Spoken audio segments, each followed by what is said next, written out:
سلامونه ملګرو، عزت ورکولو والا او ذلت ورکولو والا د الله پاک لوی ذات دی. په دې ویډیو کې د سره عماد وسیم حواله سره په 100 لیګ کې چې د کم پرفارمنس کړی دی د تماشایانو د خندا ښکار هم جوړ شوی دی او خراب ترین پرفارمنس کړی دی چې د خپل پرفارمنس په وجه باندې ریټایرډ شوی هم دی او تماشایانو ورپسې په ګراوند کې چغې هم وهلې دي. ګوره چې کله د انټرنیشنل کرکټ له اوس واپس نه وکړي T20 ورلډ کپ نه مخکې نو د په شوګانو کې ناستو او بابر اعظم پسې محمد رضوان پسې د پاکستان ټول ټیم پسې به د تنقید کولو. دا یې هم ویلو چې بابر اعظم د T20 کلاړي نه دی، بابر اعظم د T20 نه ډراپ کول پکار دي او خپله چې کله د واپس وکړي یو خو په T20 ورلډ کپ کې پاکستان دوه میچونه د لاسه بایلل، یو د USA خلاف او یو د انډیا خلاف. دواړه میچونه د لاسه بایلل شو چونکې دا فینشر و د ځان له آلراونډر وایي دی او افتخار شو، خو په بایلات کې زیات اهم کردار د هم د انډیا خلاف میچ کې د سنګ سلو گیم کړو جی. نو هغه هم ذلیل شو. هغې نه پس دا په 100 لیګ کې چې د څومره هم میچز کړي په هر میچ کې د خراب ترین پرفارمنس کړی دی. پرون میچ کې 29 بالو باندې 29 رنزونه د کړي چې اخر دی ریټایرډ شو. کوچ یا کپتان له طرف د اشاره شو چې بس روزه تا نه خو نه سکور کیږي په 29 بال 100 بالونو گیم دی کې تا 29 بال والي دي او 29 رنزونه دی پکړي دي.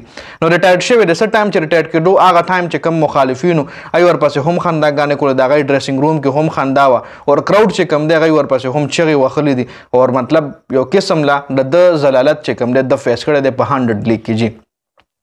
نو دوی کې خو ګوره د عماد وسیم د دې کارنامې نه خو موږ له هم زده کړه پکار ده. ګوره موږ هم اکثر لګیا یو بل پسې خنداګانې کوو، بل پسې مسخرې کوو، بل پسې ډرامې کوو او چې کله بیا انسان چې هغه خپل کار له وروړي نو بیا هغه نه څه نه کېږي. لکه عماد وسیم له ګوره دی به لګیا بابر اعظم باندې د تنقید، په رضوان باندې د تنقید، په شاهین باندې د تنقید، په هر کلاړي باندې د تنقید کولو، امیر سره په شو کې ناستو.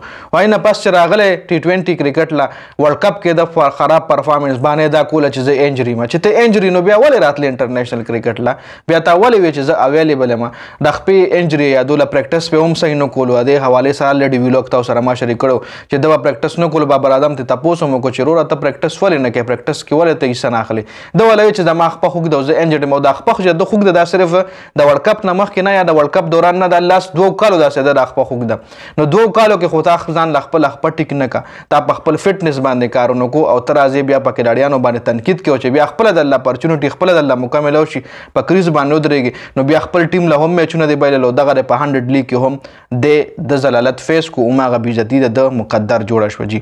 نو یو خو په دې ویډیو کې زموږ دپاره هم دا عبرت دی چې هېڅ چا پورې خندا نه دي کول پکار، که هر سړی وي اپریشیټ کول پکار دی په هر کار کې، ځکه چې ته چا پورې خندا کوې نو هغه خندا به تا نه وځي، هغه به تا نه الله پاک په څه ناسه طریقه باندې وباسي جي. نو په 29 بال 29 رنزونو باندې ریټایرډ شوی دی چې بیا ورپسې کراوډ هم خنداګانې کړي دي جي. نو دا د عماد وسیم حوالې سره نوي اپډیټس راغلو. تاسو دې حوالې سره څه وایي خپل رای په کمنټ کې شریکه کړئ. والسلام.